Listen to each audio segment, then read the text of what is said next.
नमस्कार। मैं संजीव कुमार वर्मा, सह आचार्य भूगोल, एसपीसी गवर्नमेंट कॉलेज अजमेर से आपसे मुखातिब हूँ। आज हम आयुक्तालय के निर्देशानुसार प्रादेशिक भूगोल के अंतर्गत बीए पार्ट थर्ड के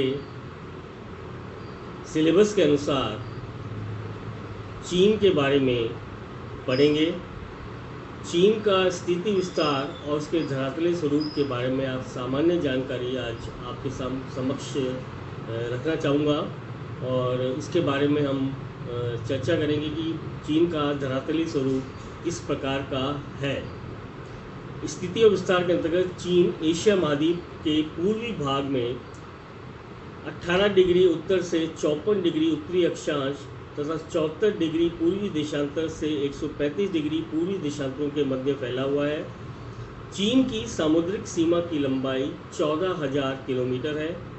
चीन की अन्य देशों के साथ लगने वाली सीमा की लंबाई 21,260 किलोमीटर के अंतर्गत है और चीन का क्षेत्रफल 95,96,961 वर्ग किलोमीटर के आसपास है।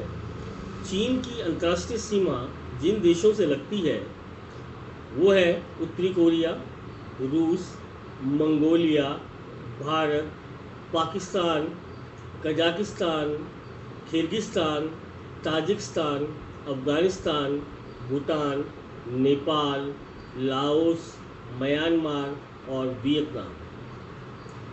ऐतिहासिक पृष्ठभूमि के अनुसार अगर हम देखें तो यहाँ करीब पिछले 2,500 वर्षों से राज परिवारों का राज्य रहा है तथा देश का उत्कर्ष चाउ परिवार के शासनकाल से आरंभ होता है। इस समय देश में सामंती राज था और सामंती राज में अराजकता फैल गई थी। तो सामंती युग के इस दमन का अंत जो किया वो शी हुआंग ने किया। इस राजा ने हूनों को हराकर इस बर्बर जाति से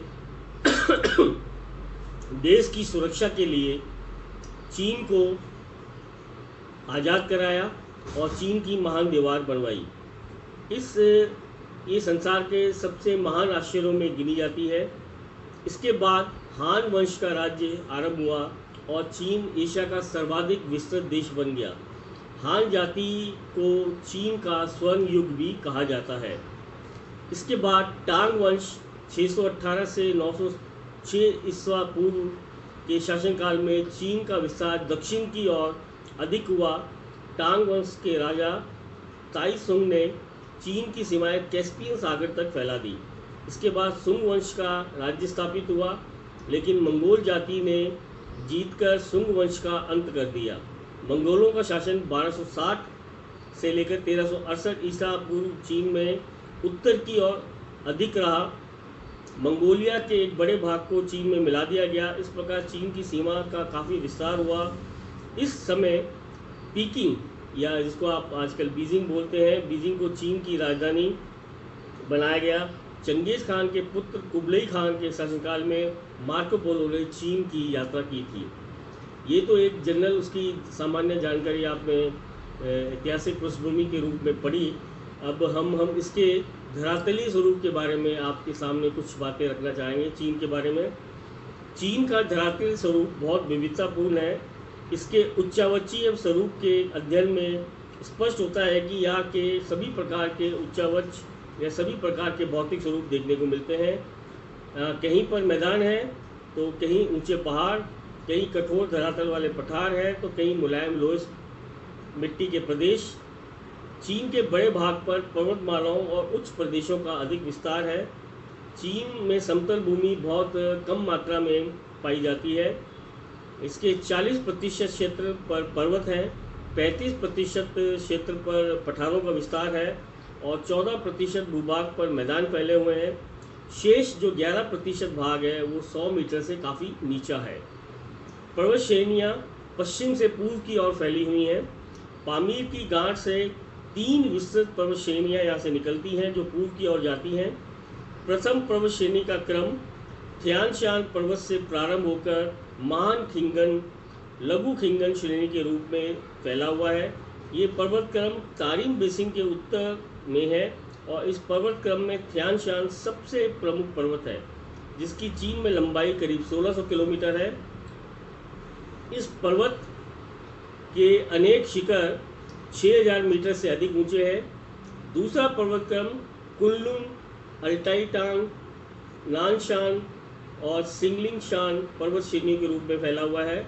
ये क्रम ताइवान श्रेणी तक जाकर समाप्त होता है। ये चीन का मध्यवर्ती पर्वत क्रम है। तीसरा पर्वत क्रम पामीर की गांठ से निकलने वाली हिमालय पर्वत श्रेणियों से लेकर नानलिंगशान पर्वत श्रेणी के रूप में फैला हुआ है। ये पर्वत क्रम हम दक्षिण भाग में देखते हैं। इसकी मुख्य पर्वत श्रेणी नानलिंगशान है और ये पर्वत क्रम सिकियांग तक यांगस्टी नदियों के बेसिन को एक दूसरे से पृथक करता है। चीन की इन पर्वत श्रेणियों के बीच में अनेक उच्च प्रदेश देखने को मिलते हैं। यहाँ पठार चीन के विस्तृत भाग में फैले हुए हैं। इसके पठारी भागों में तिब्बत, मंगोलिया तथा यूनान के पठार प्रमुख हैं। ये उच्च पठारी प्रदेश हैं। तिब्बत का पठार हिमालय तथा कुनलुन श्रेणी के बीच में स्थित है। इस पठार की ऊंचाई साधारणतया 3600 मीटर से अधिक है। मंगोलिया उच्च प्रदेश बाहरी मंगोलिया से विस्तृत है तथा यूनान का पठार दक्षिणी चीन के पश्चिमी भाग में स्थित है। उत्तरी चीन में गोबी तथा लोएस का पठार स्थित है।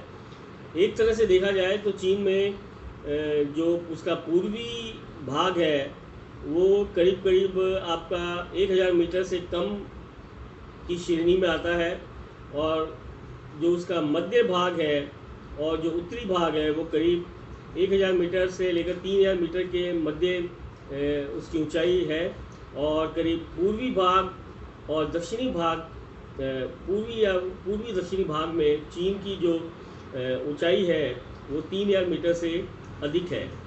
ये भाग काफ़ी उच्च है और चीन के मैदानी भागों में हांगो, यांगस्टी सिकियांग तथा सिकियांग के मैदान सबसे महत्वपूर्ण मैदान है। हांगो नदी का मैदान अथवा उत्तरी चीन का विशाल मैदान सबसे प्रमुख है। इसका विस्तार 2.4 लाख वर्ग किलोमीटर क्षेत्र में है। ये हांगो तथा उसकी सहायक नदियों द्वारा निर्मित मैदान है और इस मैदान में सदा बाढ़ का प्रकोप बना रहता है। बेसिकली चीन को हम 11 प्रमुख भौतिक भागों में या यूँ कह लिए धरातली स्वरूप में बांटते हैं, जिनका हम एक एक करके अब अध्ययन करना चाहेंगे। तो पहला जो भाग है चीन का धरातली स्वरूप जो सबसे इम्पोर्टेंट है वो है तिब्बत के उच्च प्रदेश। इसके अंतर्गत उच्च पर्वतीय पठारी भाग आते हैं। तिब्बत का पठार साधारणतः 3600 मीटर से अधिक ऊंचा है तथा इसकी सीमाओं पर ऊंचे पर्वतीय भाग है, जैसे उत्तर में कुनलुन तथा अल्टाईटांग, दक्षिण में हिमालय, पूर्व में सिकियांग और उत्तर पश्चिम में फैली श्रेणियाँ, पश्चिम में हिंदुकुश और काराकोरम पर्वत श्रेणियाँ स्थित हैं। इसके आंतरिक भागों में अनेक झीलें हैं जिनमें नदियाँ आकर गिरती हैं। दूसरा जो महत्वपूर्ण भाग है धरातली स्वरूप है चाइना का वो है थियानशान उच्च प्रदेश। थियानशान उच्च प्रदेश सिकियांग प्रांत में जुंगेरियन व तारिम बेसिन के बीच में स्थित है। इस प्रदेश का विस्तार रूस और मध्य एशिया तक जाता है।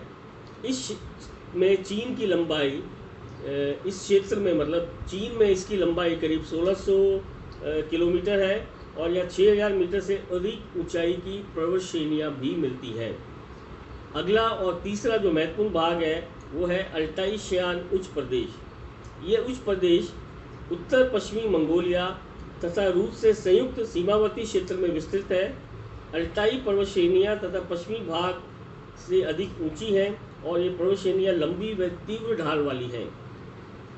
चौथा और महत्वपूर्ण अगला भाग है मंगोलिया और सिकियांग। ये उच्च प्रदेश लगभग 1.6 लाख वर्ग किलोमीटर क्षेत्र में फैला हुआ है। इस भौतिक प्रदेश का विस्तार उत्तर पूर्वी चीन तथा भारी मंगोलिया में है। यहाँ गोबी का एक अंतर प्रवाही बेसिन पाया जाता है जिसके मध्य भाग की ऊंचाई मात्र 500 मीटर ही है। गोबी का मैदान चारों ओर से पर्वत श्रेणियों से घिरा हुआ है। अब गोबी का विस्तार उत्तर पश्चिम मंगोलिया में भी बढ़ रहा है जिसे झीलों की घाटी कहा जाता है। जुंगेरियन बेसिन अल्टाई तथा शियानग के मध्य स्थित है। आर्डोस का मैदान हांगो नदी के मोड़ पर है। तारिम बेसिन थियानशान तथा अल्टाई टांग के बीच में स्थित है। तारिम तथा जुंगेरिन बेसिन दोनों को मिलाकर सिकियांग नाम दिया गया है। यहाँ पर एशिया का शुष्क में मरु प्रदेश तकला मकान मिलता है। पांचवा जो इम्पोर्टेंट भाग है वो है मंगोलिया सीमावर्ती उच्च प्रदेश। ये उच्च प्रदेश पूर्वी चीन तथा गोबी के मैदानी भाग के मध्य चापाकार आकृति में कांसू से लेकर हिलिमकियांग तक फैला हुआ है। इसके उत्तरी भाग में अत्यधिक अपर्दित खिंगन पर्वत श्रेणियाँ हैं। दक्षिणी पर्वत श्रेणियों का ऊंचाई अपेक्षाकृत कम है।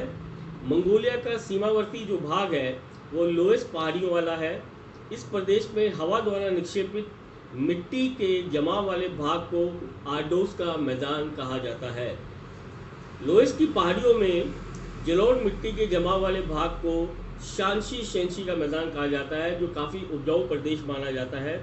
और छठा और अगला इम्पोर्टेंट भाग है वो कहलाता है पूर्वी उच्च प्रदेश।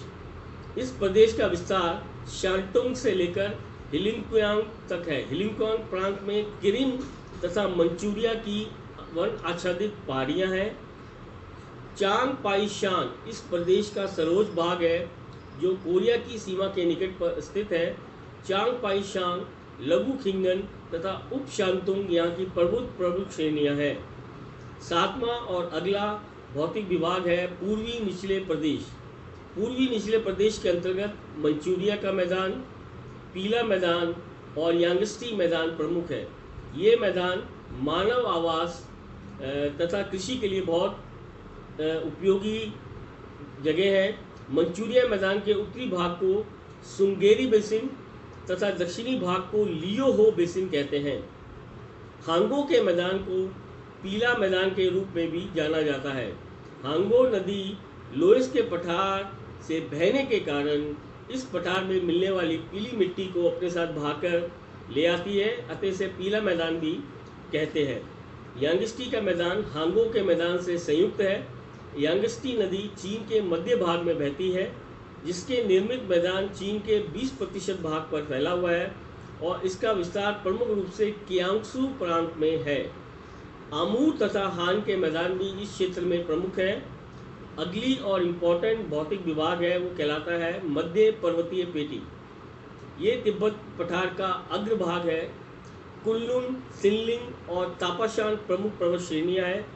सिनलिंग पर्वत श्रेणी की ऊंचाई लगभग 3000 मीटर है। इसके उत्तरी पूर्वी भाग में गेहूं का उत्पादन होता है और दक्षिणी आर्द्र भाग में चावल बोया जाता है। नौवां और इम्पोर्टेंट भाग है चीन का वो कहलाता है जेचुआन बेसिन। इसे रेड बेसिन भी कहा जाता है। ये चीन के पश्चिमी भाग में स्थित है। यहाँ रेड बेसिन का प्रसिद्ध चेंगटू का मैदान मिलता है। 10वां और आगे का भाग है दक्षिणी उच्च प्रदेश। इसमें चीन के दक्षिणी भाग का विस्तृत क्षेत्र सम्मिलित है। इसके पूर्व में वुही और टाओई पर्वत श्रेणियाँ स्थित हैं। यांगस्टी नदी बेसिन में दक्षिणी यांगस्टी पर्वत श्रेणी स्थित है। दक्षिण में नानलिंग पर्वत श्रेणियों का एक क्रम पाया जाता है। कैंटन डेल्टा की समतल भूमि टुंग, पेई और सिंकियांग नदियों से निर्मित है। इस प्रदेश में लुई चैट प्रायद्वीप और हाईमान की पर्वतीय भूमि भी सम्मिलित की जाती है।